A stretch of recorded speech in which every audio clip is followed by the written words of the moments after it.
Então vamos começar. Muito boa tarde a todos. Vamos dar início ao nosso webinário sobre o calendário econômico semanal, que nós temos essa semana de previsões aí para esse mercado que já começou com tudo. Não sei se vocês acompanharam a abertura, mas foi algo impressionante. Bom, vamos lá. O que nós temos para essa semana? Uma semana um pouco tranquila até, né? Para falar na questão de earnings seasons, praticamente aí mais de 50% das empresas já relataram os seus resultados e nós temos ainda algumas a decorrer até o fim deste mês. Então, o que nós vamos trabalhar essa semana vai ser hoje duas farmacêuticas aí, a Inove e a Novavax, tá? Então, vamos ter earnings seasons dela logo mais às 14 horas, tá? Às 2 da tarde. Vamos falar sobre essas duas empresas. Amanhã, nós temos 4 empresas europeias que vão relatar seus resultados na próxima quarta-feira, porém, pré-market, né? Então, como aí no Brasil é muito cedo a abertura do mercado europeu aqui para a gente fazer um webinário, vamos reportar isso para vocês amanhã, às 2 da tarde aqui de Londres, vai ser às 10 da manhã aí para vocês. Só confirmando.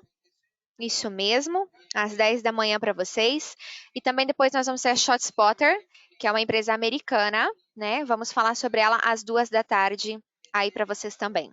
Na quarta-feira, seguimos aí com estoques de petróleo bruto, né? O mesmo horário de sempre, às 11h15 da manhã aí para vocês.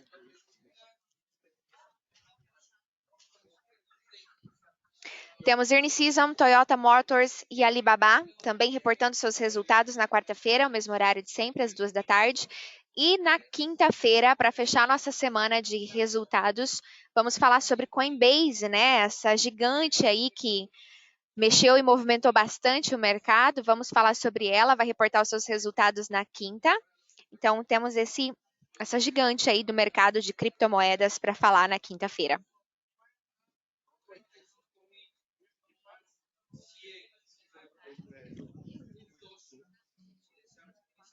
Uma das coisas que me chamou bastante atenção hoje na abertura do mercado, na verdade, um pouco antes, né, foi sobre uma notícia divulgada aí onde o Biden tende a aumentar os impostos, né, e isso pode afetar 5 das ações das maiores tecnologia que nós temos no valor aí de 5 trilhões de dólares, tá? Então, o complexo de ações Facebook, Apple, Amazon, Microsoft e Google, estas 5 empresas, tem sido um dos melhores investimentos dos últimos 5 anos e meio aí aos incríveis avanços em tecnologia que proporcionaram ganhos financeiros massivos aí para os maiores dos maiores em tecnologia. Mas os estonteantes ganhos trimestrais dessas empresas, né, que os investidores passaram a conhecer e amar e pode correr o risco de um forte esfriamento se os vários aumentos de impostos do governo Biden derem um pontapé no próximo ano. Então, se o plano de impostos corporativos do Biden fosse totalmente aprovado, os ganhos estimados aí destas 5 empresas em 2022 diminuiriam em cerca de 9% em relação às expectativas de consenso. Em comparação, aí, os ganhos do SP500 seriam reduzidos em 8% com uma nova taxa de impostos sobre essas empresas. O governo Biden está tentando aumentar a alíquota do imposto corporativo de 21% da era Trump para 28%. Ele também está se preparando para aumentar o imposto sobre os ganhos de capital sobre os americanos mais ricos para 43,4%, incluindo aí uma sobretaxa para ajudar a financiar investimentos em infraestrutura. O atual imposto sobre os ganhos de capital está em uma taxa máxima de 23,8%, que está em vigor aí desde o dia 1º de janeiro de 2013. As ações dessas empresas, Facebook, Apple, Amazon, Microsoft e Google, também são vulneráveis a qualquer aumento no imposto sobre os ganhos de capital. Se a taxa do imposto sobre ganhos de capital aumentar em 2022, os investidores sujeitos à taxa mais alta podem escolher realizar algum dos seus ganhos de capital substanciais em 2021 com uma taxa de imposto atual mais baixa. Agora, as ações das 5 empresas valorizaram aí 5 trilhões de dólares durante os últimos 5 anos, representando aí 29% do aumento de valor de mercado do SP500 durante esse período.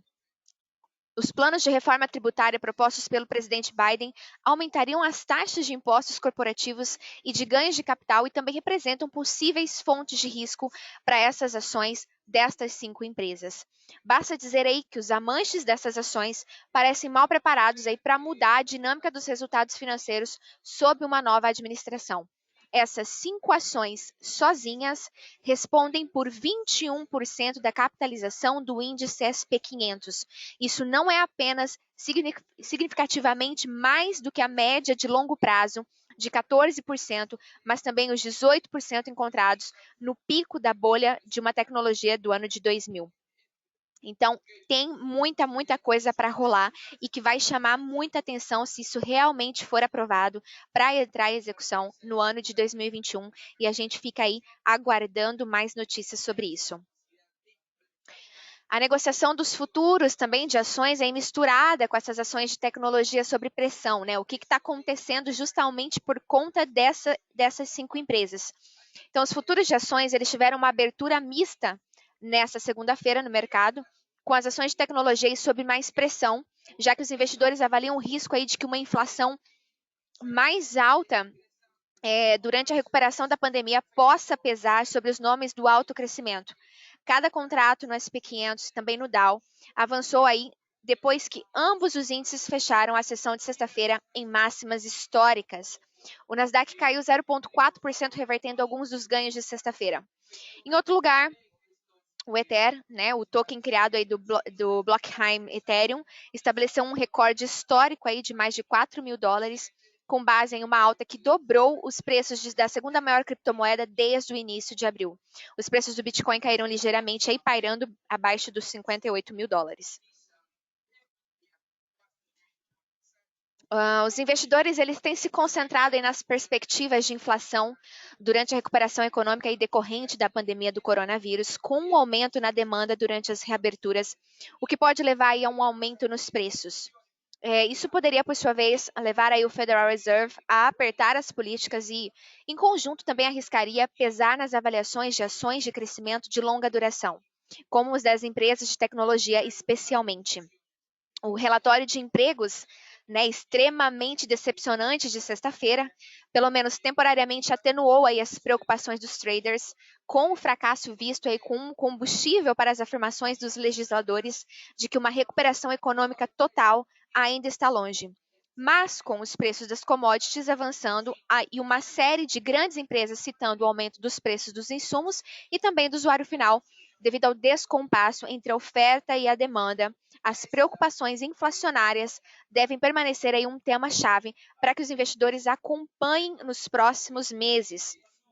Os índices de preço do consumidor, a CPI de abril, do Bureau of Labor Statistics dos Estados Unidos, que será lançado na quarta-feira, e o índice de preço do produtor, o PPI, na quinta-feira, mostrarão a última mudança nos preços para consumidores e para os fornecedores, com ambos os índices sendo esperados para mostrar um salto acentuado em relação ao ano passado, de níveis pandêmicos deprimidos aí à medida de que a demanda aumenta durante a recuperação. Antes da pandemia, as divulgações mensais do IPC elas tendiam a passar sem muitos comentários. Agora eles serão examinados em busca de qualquer evidência de um salto pós-pandêmico na inflação. É preciso que todos os investidores observem 3 temas principais nesses relatórios e em outros dados de curto prazo. O primeiro é a evidência de que pode ser chamado de abertura da inflação. É provavelmente que isso apareça em bens e serviços para os quais há um aumento de demanda conforme as restrições são suspensas, como, por exemplo, os hotéis, os restaurantes, as passagens aéreas, roupas. E também a extensão da demanda reprimida nessas áreas significa que, mesmo que nos melhores tempos, a oferta ela pode ter uma dificuldade para acompanhar o ritmo. A segunda é uma evidência de abertura de desinflação. Alguns bens, incluindo equipamentos de TI, né, de tecnologia da informação e mantimentos, tiveram aumentos acentuados na demanda e nos preços, já que as pessoas foram forçadas a ficar em casa. Portanto, esse componente ele deve ver o reverso da abertura da inflação. E a última área a ser observada é a evidência da inflação relacionada às commodities. Os preços do petróleo se recuperam da sua queda no início da pandemia e os preços dos metais e grãos subiram muito acima dos níveis pré-pandêmicos. Esse desenvolvimento já estão impulsionando a inflação e continuarão a fazê-la no curto prazo. Até que ponto eles exercerão mais pressão da alta sobre a inflação, além dos próximos 6 meses ou mais, dependerá aí completamente da sustentação do aumento dos preços das commodities, tá certo, pessoal? Então, são esses 3 pontos aí para a gente ficar bastante atento nesse mercado. Gostaria de saber se alguém tem alguma dúvida, quer algum tipo de informação, por gentileza, antes da gente encerrar o nosso webinário de hoje.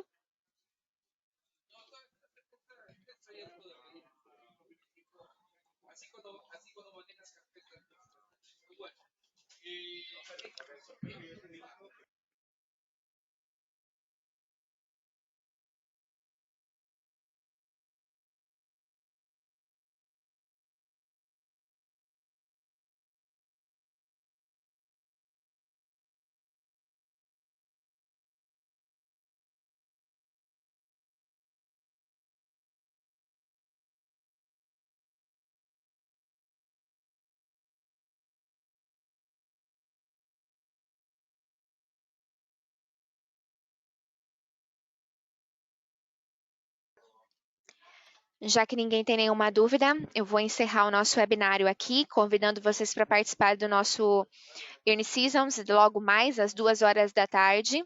Espero aí que todas as informações tenham ficado bastante claras a todos. Qualquer dúvida, por favor, cada um contate os seus gerentes de contas.